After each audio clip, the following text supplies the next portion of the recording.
Hello there, gentle people. Thank you so much for joining me for another video.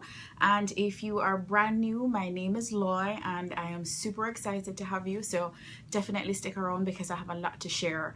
Today we're going to be talking about a little trip I took to an art store in Atlanta called Binder's, and I initially found out about them on Instagram, and I was in Atlanta this past weekend, so I was like absolutely totally, that was like literally the only stop that was like, okay, if I don't do anything else, I need to go to Binder's. I don't care about nothing else. So went to Binder's, and they have a couple of locations, but I went to the one on Ponce, which is like close to Buckhead or in Buckhead. I don't know. I used to live in Georgia, but I don't even know what is what. But anyway, I went to the one on Ponce, and when you get in, it has like a weird little entrance because it's downstairs in this basement. But once you get down into the basement, you are greeted by the most amazing paper. Like, they have all kinds of handmade paper and decorative paper, and that's kind of like the first thing that I kind of saw when I walked in, so I kind of moseyed on over to that side,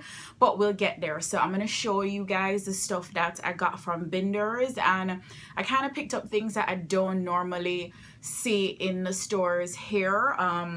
But anyway, let's get to it. I'm excited. All right, so the first thing I'm going to talk to you guys about is paint, and I got 4 tubes of watercolor paint because I think watercolor is my favorite. I really do love watercolor. So the first 2 are the Daniel Smith extra fine watercolors. That's them right there. This one is duochrome mauve. It's kind of like a purplish color. Can you see it? And then this one is cobalt teal blue. The duochrome mauve has like a shiny thing, like a luminescent thing going on when you actually put the paint down, but I thought those were really cool. Daniel Smith ain't cheap. All right, so I only got 2. And the other 2 were Winsor and Newton, and this one is turquoise, kind of looks like the cobalt teal but like a much darker tone, and then this one is emerald. I love cobalt, so that's why I'm always reaching for this color. Winsor and Newton, a lot more affordable than Daniel Smith, and pretty much will do the same job.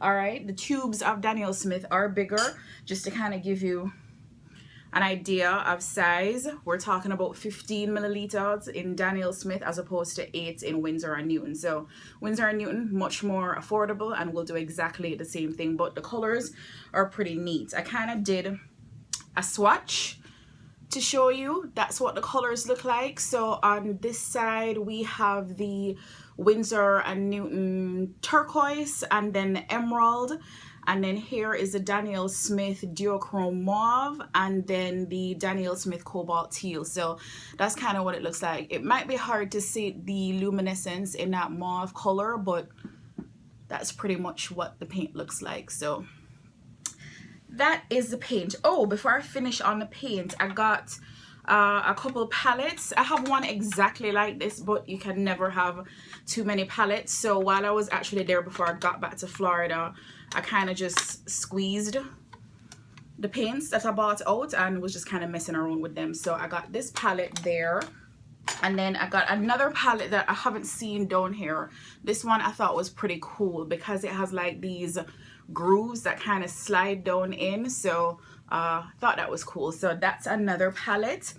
And then I picked up these 2 things, right? And they were like, okay, sample things. So I figured, oh, they're just like the typical sample stuff, and you know, you can see the different colors, and you know, if you can see behind me, I like to make swatches out of the sample thingies I got.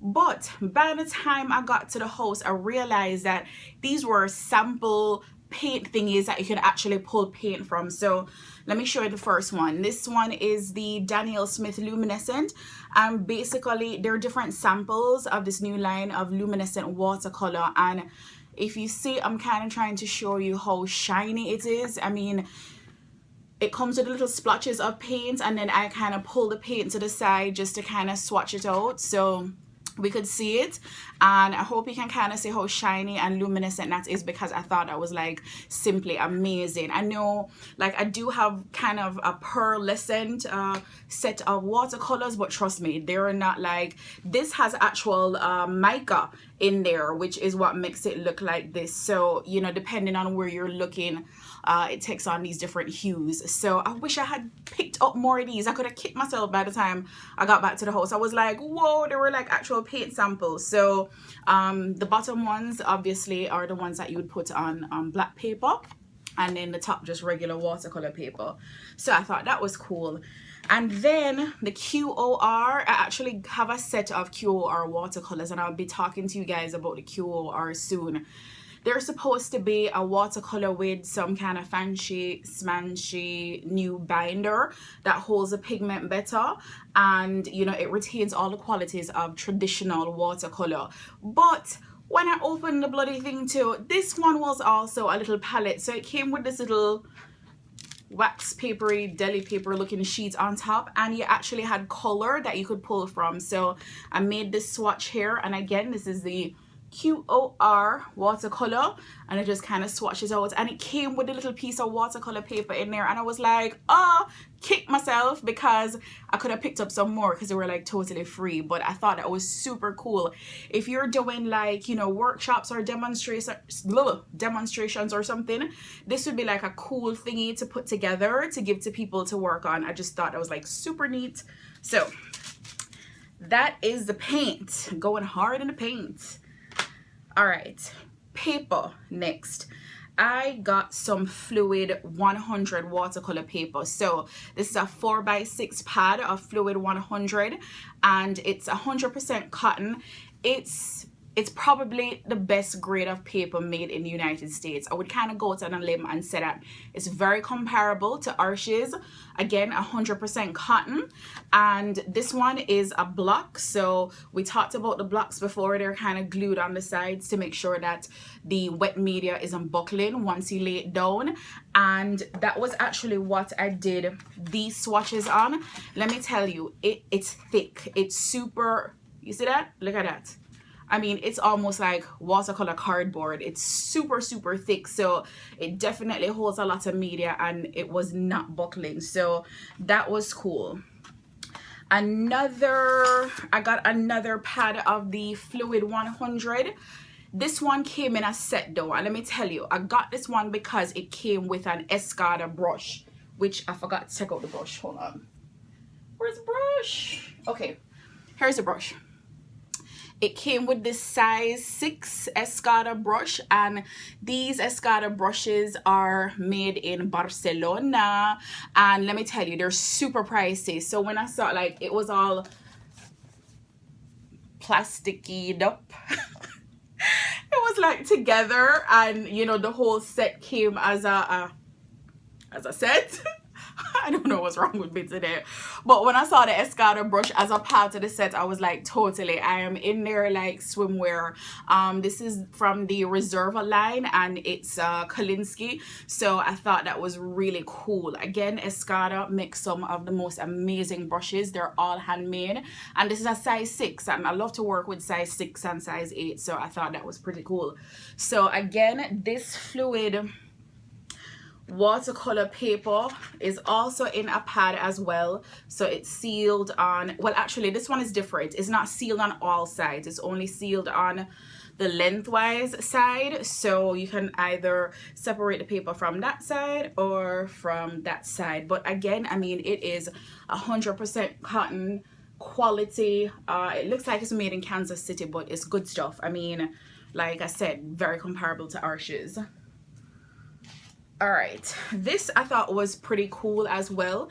It's a clear print vellum book. It was designed in America, and it was made in America. And basically it says that, you know, during World War II, they were working on like 100% cotton paper. So vellum was developed during that time, and it was used for like a lot of architectural drawings and, you know, kind of like printmaking and graphite stuff. But it's almost like translucent. Can you see that? I was kind of swatching out some watercolor paints on here as well. But here's the deal.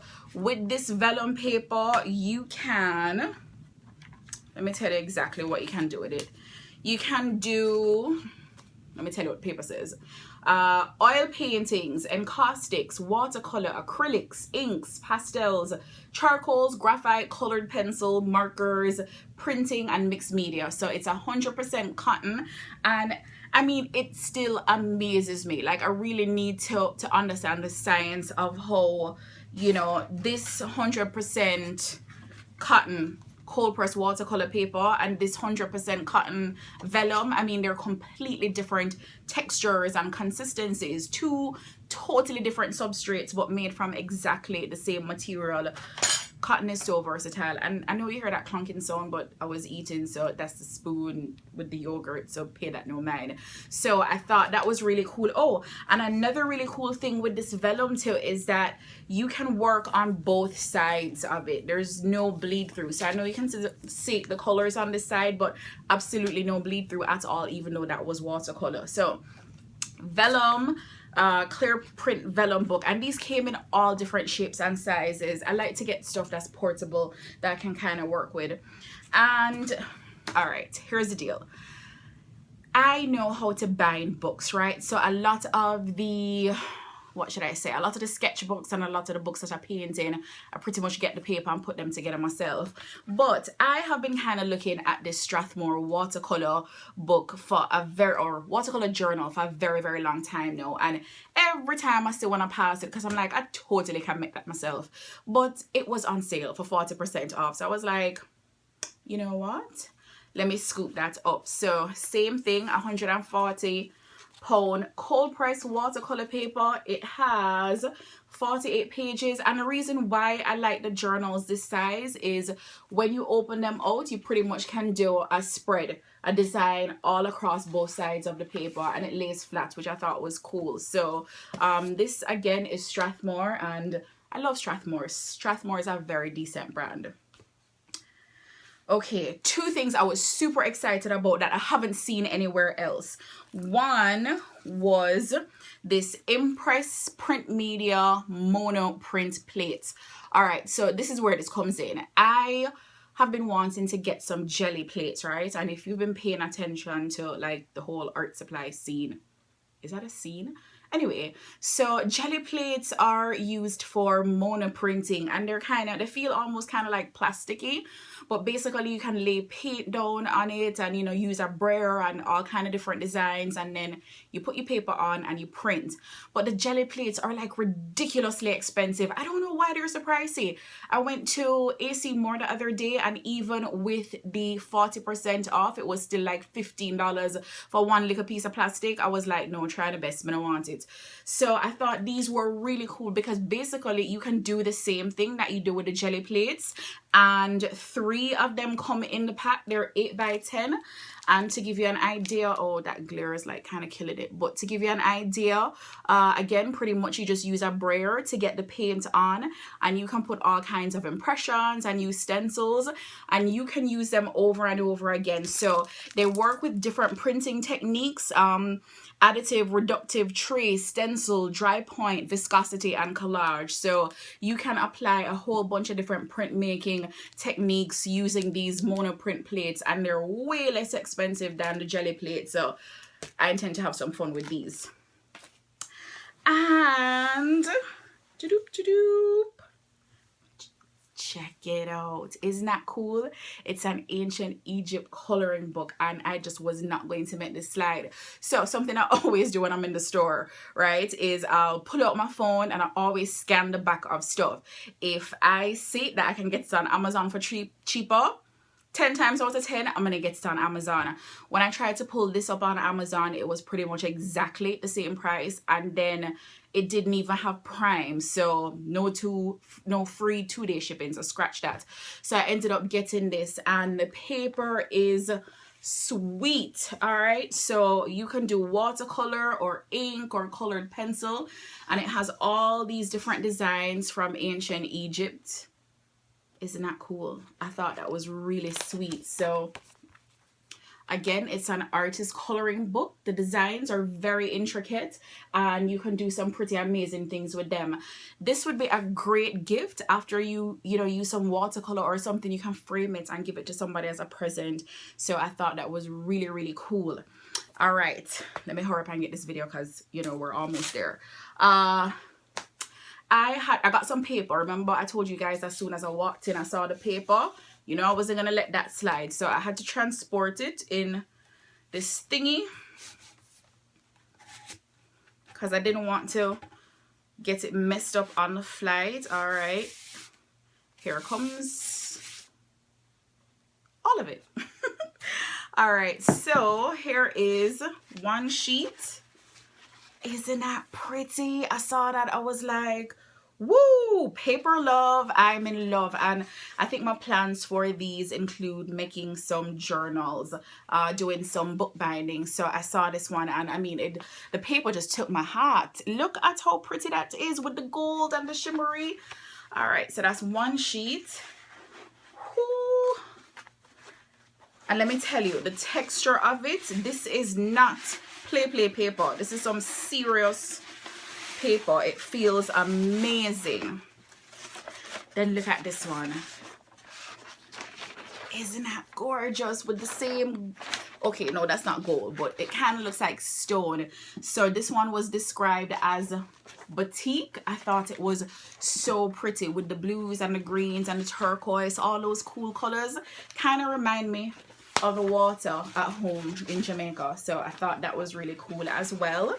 And then for my son who is very obsessed like I am with Japan, I got him this paper with this map of, I can't see myself past it, this map of Tokyo. So I don't know if I'm gonna leave it like this or he might want something out of it. This by itself is paper that you could just totally frame, so that was pretty cool. So a map of Tokyo. So that, be careful with that. Okay, so that was pretty much it. That was the art supply haul from Binders. I absolutely love it. It's like my new favorite art store. So next time you're in Atlanta, definitely check them out. Check them out online as well. Binders Art Supplies. They have some really, really nice stuff. So as always, thank you for your time. Thank you for your presence. I appreciate you. And if you haven't subscribed as yet, what you waiting on? Hit the subscribe button. All right, so thank you. Peace.